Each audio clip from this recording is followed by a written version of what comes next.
čes.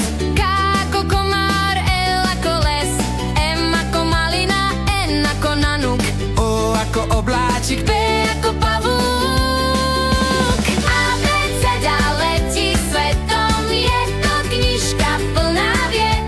Fantázia kráča letom, každé dieťa má svoj svet.